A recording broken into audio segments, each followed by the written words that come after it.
Ayan, Kaponi, magandang umaga. Kumusta kayo? Ngayon po ay Miyerkules. Nandito tayo sa Maydolong Eastern Samar para po bisitahin si Kuya Josh, yung isang tinutulungan po nating may cancer. Ayan, alamin po natin kung ano na po yung update sa kanyang pagpapakemo. At mahigit magdadalawang buwan din tayong hindi nakapag-update dahil almost every time nandun ho sila sa hospital. So ito po yung chance na maano natin, makumusta. Tsaka nag-message ako kay Ate Maricar, dumating daw sila nung isang araw. So ayan, kukumustahin natin Kaponi. Kasama ko si Kuya Gabo. Medyo makulimlim ngayon, kaya swabe lang ang ating biyahe kahit medyo malayo. Ito yung bahay nila Kaponi. Maupay nga aga.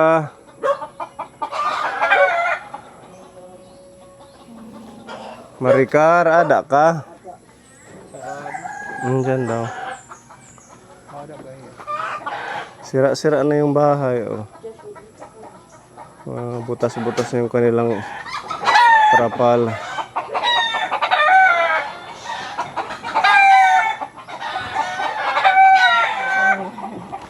Ibang sira na yung pinto.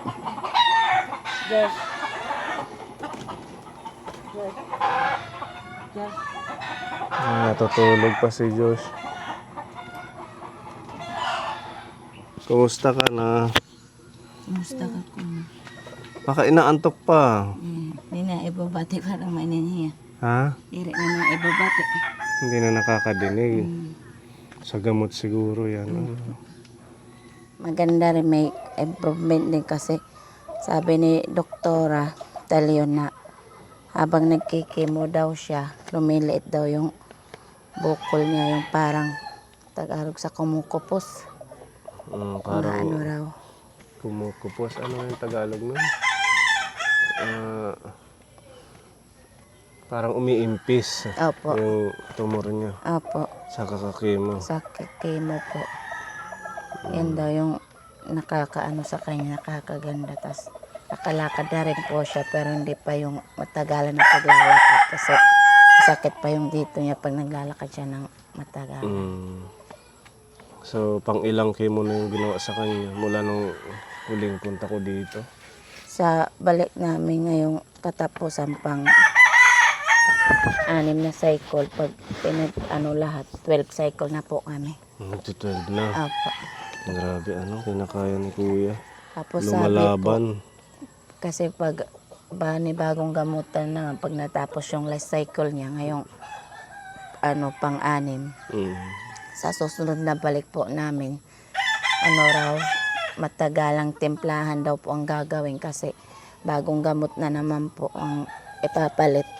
Sabi ni Doktora, pag hindi daw maayos ang katimpla, ang epekto daw po, magtatay at saka suka ng suka daw siya pag hindi maganda yung halo ng timpla. Paano timpla yung gamot? Gamot po kasi tinitimpla pa po nila yan. Pang chemo? Opo, pagaya ng ginagamit nila. So, kailan kayo dumating dito? Noong Wednesday po pa lang. Wednesday. Last week. Opo. So, Tapos babalik kami ngayong July, last Friday na, last of the month. Kasi pag August 1, Saturday kasi walang biyahe po yung ambulance. Kaya gagawin namin yung last Friday po ng July. nung last na punta nyo, mga ilang days, ilang weeks kayo nandun? Matagal din, ano? Opo, yung ngayon. Bali, pangalawang punta nyo na itong huli. Opo, nung May. Yung pinaka-worst namin na pumunta kami doon yung May nung nangyari. Na pinauwi kami na kasi dapat kasi sa chemo niya lahat naman talaga may epekto yung yung chemo, may side effect, pero yung sa kanya, yung side effect sa kanya mas nakakabahala po kung kunwari itong araw na to last chemo niya tapos i-discharge kami kagad, yung side effect po sa kanya 1 day po bago may epekto po sa kanya. Kaya nung May, yung pinaka namin, kauuwi pa lang namin, Mm. Paglabas namin doon, hindi talaga maganda pakiramdam niya. Suka siya ng suka, tapos masakit yung mga gums niya.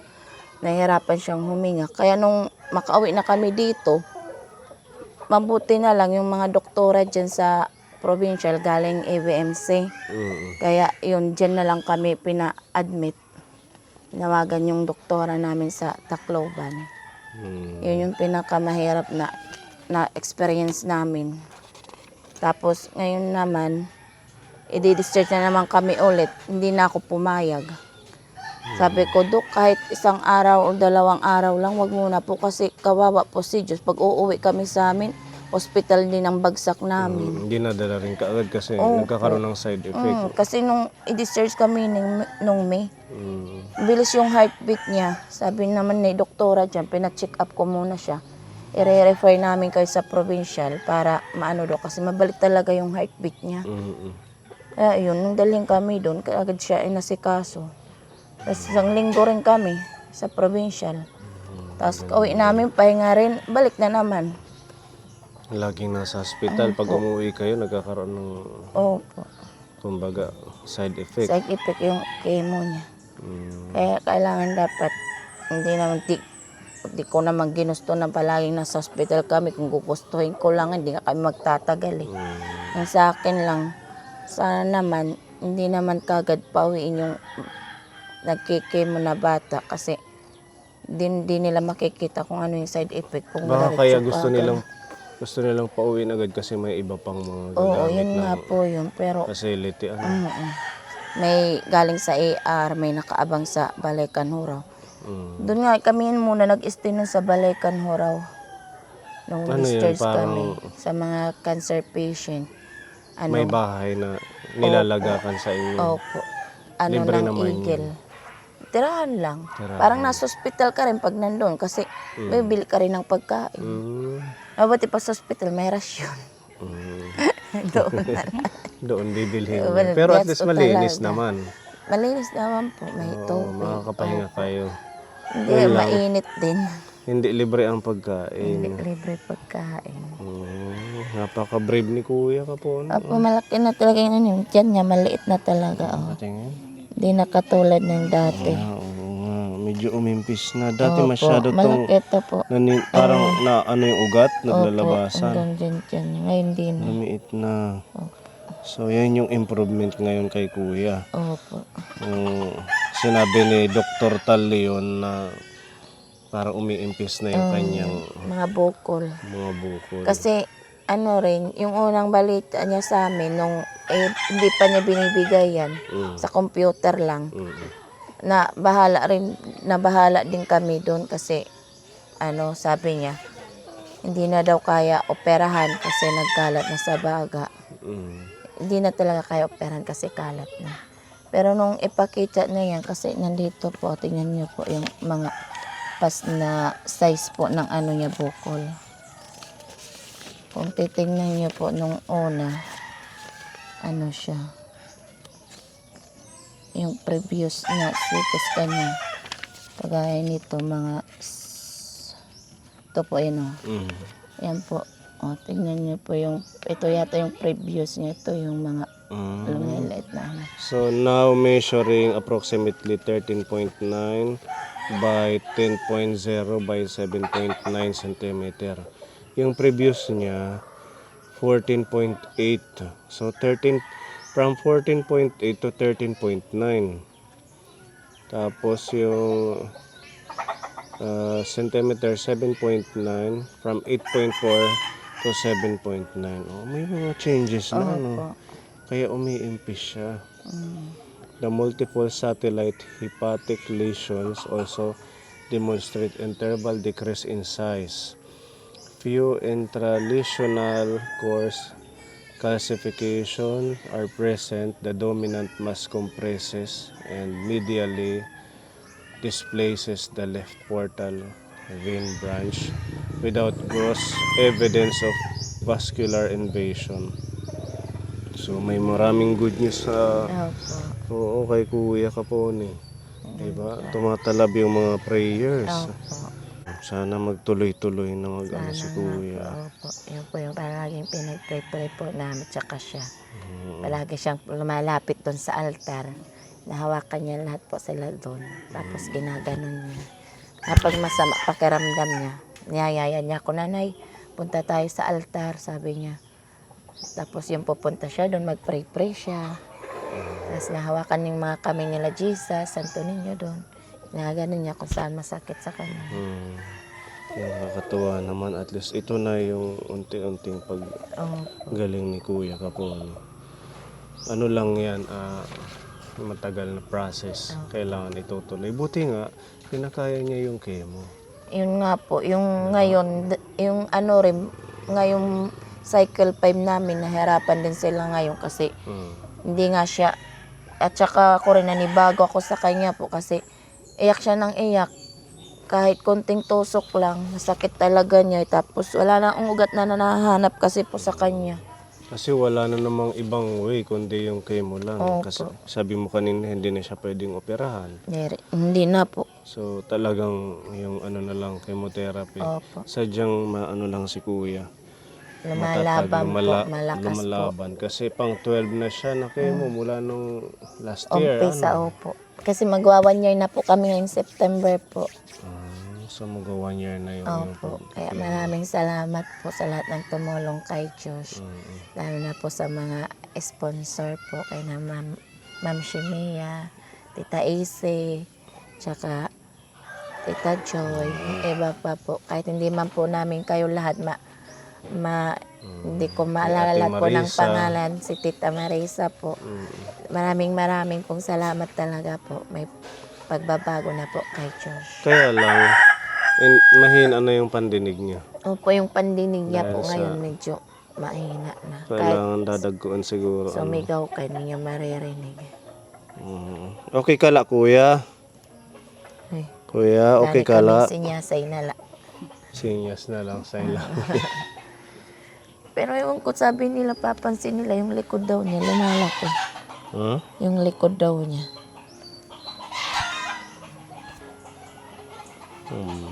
Bibig ko lawit na. Oh, Yung medyo na. kapuni ko, Palawit kapuni ako ko may, makapansin. may ano na, may improvement sa katawan. Hindi naman, no? Hindi naman. Bakit anong sabi nila? Yung iba sabi nila lumalaki daw likod ni Diyos. Or sa kaapo lang pag gano'n. No, katawan Pero niya. nakakalakad na siya. Nakakalakad na po. Yun na medyo, Minsan sabi na nga, Nay, ako na lang maliligo. nag-ano na siya Kapag ng sarili na niya. po siya, opo, kakaligo na siya. Tapos, yun, kakain. Laging may abang lang sa pagkain. Opo, kasi maya kumakain. Maganda yan na may mga sign ng pag-improve ng kalusugan. At saka dati, ano to sobrang payat. Opo. Ngayon, Dito, kawawa to dito. Nung kinuha ng dugo, pumasa po yan. Pati dito. may daan na improvement. Pero nagigagasay nga sa wadahan hadto. Halos butot balat na lang. Lalaban talaga po siya. Tiyaga lang Ate Maricar. Pero ngayon, yung problema ko yung babae ko. Pina-check up ko kahapon na naman. Sino? Si Ashley. Ay, yung isang anak mo. Tapos sabi ni Doktora Dilantar, may anxiety daw siya. May Anxiety. anxiety. Tapos pinaparepit kami ng ultrasound. Iba may ano yun sa Opo, kaya nga pinare-repeat kami. agapan na lang. Ano pa. Ano kuya? Ilubla. Lalaban dito. Laban ka lang.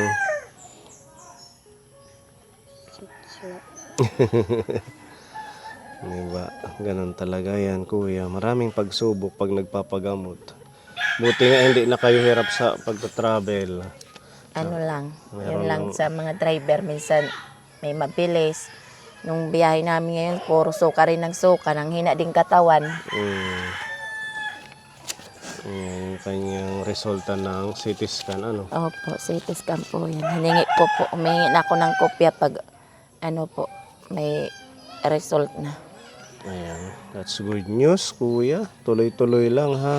Opo. Kaya lang, hindi pa siya nag-breakfast 9 o'clock. Kasi taghali na to nagigising. Dapat gigising muna ng mga 7 or 8. Buti pa yung bunso ko, nagising na yan, nakatulog na lang ulit, Tapos dumidi. tulog na lang ulit. Kasi kung halimbawa, tanghali na ang gising, ano na yung Ayaw niya breakfast kasi nawawala na. ini-istorbo to, gagahya doon, di ba nagpapalit po ng bed. Eh maaga pa nagpapalit. Pag ginigising po, umiiyak, nagagalit. Kaya hindi na rin pinakikialaman, unihintay na lang magising. Si Kuya, napaka strong. Nilalabanan niya ang kanyang sakit. Siyempre, alam nating may miracle ka po, lalo na pag meron tayong faith kay Lord, di ba? Opo.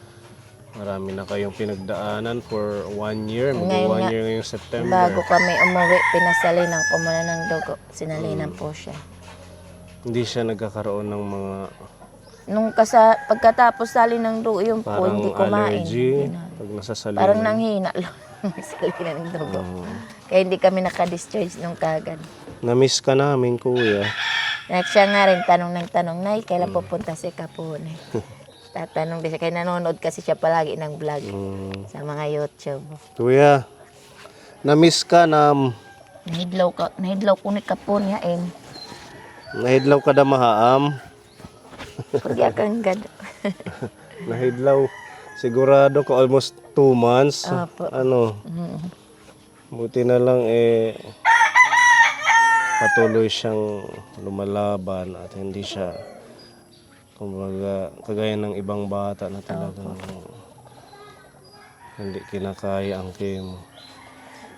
Marami na kaming, nung June po, masakit na sa dibdib doon kasi sunod-sunod yung patay, yung mga kasabay namin.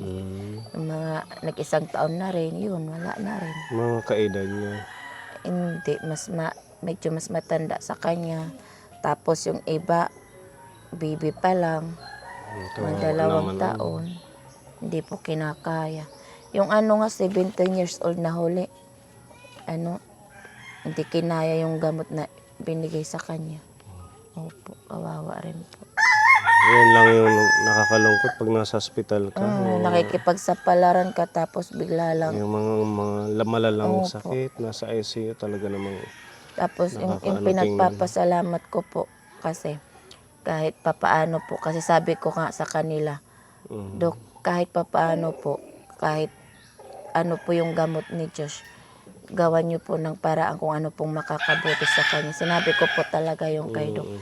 Sabi ko, gagawan na rin din naman ng paraan ko paano rin po namin maano po kung ano po yung mga kailangan po. Kaya, yun, sabi ko sa kanila, kahit papaano, babalik talaga kami. Kasi yung nangyari po doon sa mga iba namin, dahil po sa kawalan po, yun po. Nai-stop ng ilang buwan po yung chemo nila. Kaya pag bumabalik, nagiging grabe na po. Kumbaga, pag once nag-start na yung cycle ng chemo, kailangan po the kasi next babalik chemo ka. hindi na tumutuloy dahil sa wala silang financial sariling po. pera. O kasi pag nagpapakemo, hindi naman pwedeng aasa ka lang doon sa hospital, meron pa din binabayaran. Yun yung nahihirapan yung iba nating kababayan. Opo, yun po yun. Tulad po yun si Bandoy. Naawa po talaga ako nun. Kaya tinulungan ko na lang sila sa share post. Tapos yung meron din konting nagbibigay sa kanila pero ayun pa rin, wala na. Saka nga lang tinulungan dun sa lugar nila nung wala na. Nung humihingi sila ng tulong, halos wala nang nagbibigay sa kanila. Tsaka ikaw napaka-tiyaga mo din sa Opo, tsatsagaan ko talaga po. Kahit papaano, tsatsagaan ko po. Kasi para po kay Diyos gagawin ko po lahat. Halos doon na kayo tumitira. Opo, kaya sabi ko nga, kung ano man ang blessing na dumarating kay Diyos lang talaga kasi nakahanda po sa gamot niya. Hindi po kailangan na gastusin lang ng wala-wala lang. Kumusta naman yung iba mong anak? Nakakapag-aral pa sila? Opo, dahil po. Yun lang naano ko pag wala ako kasi yung babae ko po. Siya pong kumikilos kasi naghahalaga pa sa bunso ko. Siguro doon siya nagkakaroon ng problema din. Nagkaka-anxiety. Anxiety, papapagod din. Papagalitan pa minsan ng tatay niya. Sige lang, ano lang yan, kausapin mo lang yung anak mong babae. Ito nga, ano, Na maunawaan niya yung kalagayan ninyo. pag uuwi kami, nako, dalawang beses na ayaw na umuwi sa bahay. Kasi ayaw daw niya umuwi. Na-stress lang pag umuwi. Sabi Huwag kang ko, mai-stress. Dapat lagi ka lang masaya. kaya sabi ko nga sa kanila, huwag niyo na lang intindihin ang tatay niyo, pabayaan niyo na lang. Kasi ako, ayaw ko na lang intindihin. Kasi ayaw ko rin ma-stress. Ano bang Hindi ko na trabaho lang ng asawa mo? pinapansin. Construction po. Mula nung blinag namin kayo, hindi ko pa yun nakakausap ng Hindi po yan. yung talagang makumusta siya. May Construction. iwas. Opo. Umiiwas siya. Bakit daw? Ewan ko.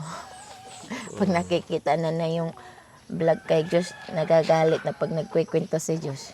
Pero napapanood niya. Napapanood niya kasi nakikita naman niya. Anong pangalan ni Kuya? Antonio. Si Kuya Antonio, yung tatay ni Josh. Hindi ko pa yun nasilayan dito.